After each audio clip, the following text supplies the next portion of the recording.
Pinilin sa akin ni Sari na sabihin sa inyo na huwag daw tayo tumigil sa pagtulong sa tao. Ganoon talaga si Sari.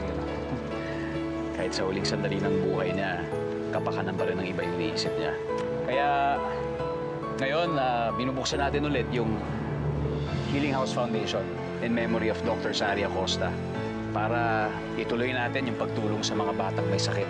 Sigurado napapanood tayo ni Sari nga masayang-masaya siya kasi nandito lahat ng tao mahal niya.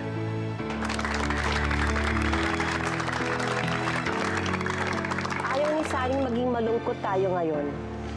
Sigurado akong sinasabi niya magsaya tayo dahil itutuloy natin ang inumpisahan niya. The food is served. Halika na po tayo, kumain na po tayo. Sige, anak.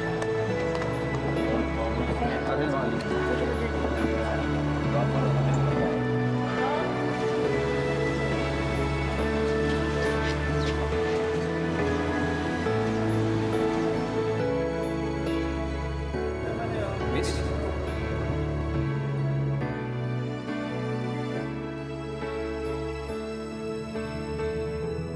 Magiging magaling kang abogado. Tutuparin natin ang lahat ng pangarap mo. At nakikita ko na marami kang matutulungan. Promise me you'll be happy. Pero don't cry. Tuparin mo yung mga pangarap mo.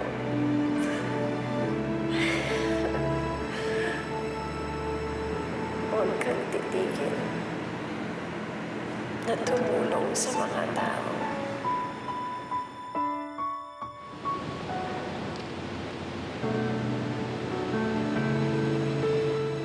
Good night.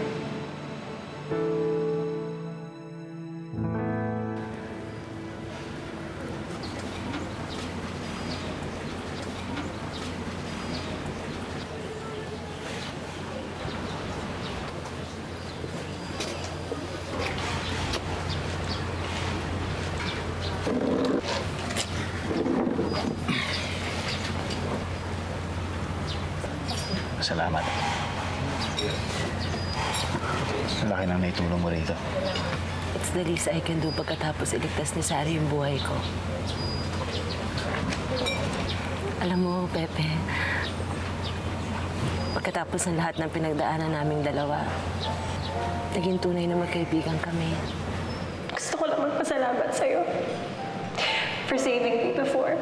You know, I think it's weird, but in a way, naging close tayo dahil parang kapatid na rin talaga ang tingin ko sa'yo. Kapatid na rin naiinisan mo. Yeah, I guess so. Hindi ko siya makalimutan. At alam ko, hindi mo rin siya makakalimutan. And I think we both know what that means. Venus,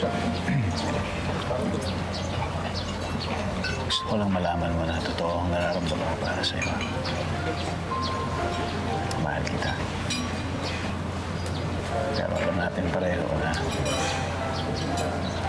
hindi lang ito ang tamang panahon para sa atin. Alam mo, Pepe, pangarap lang naman kita eh. Hindi ko in-expect na mababalik mo yung nararamdaman ko para sa'yo. Pero yung malaman ko na minsan sa buhay ko, nabalik mo yun, na minahal mo ako, sapat na sa akin yun. Napasaya mo na ako doon.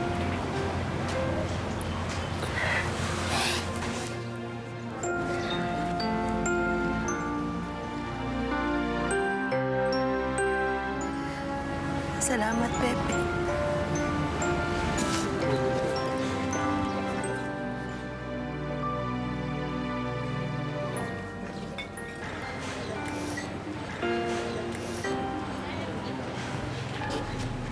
Pepe.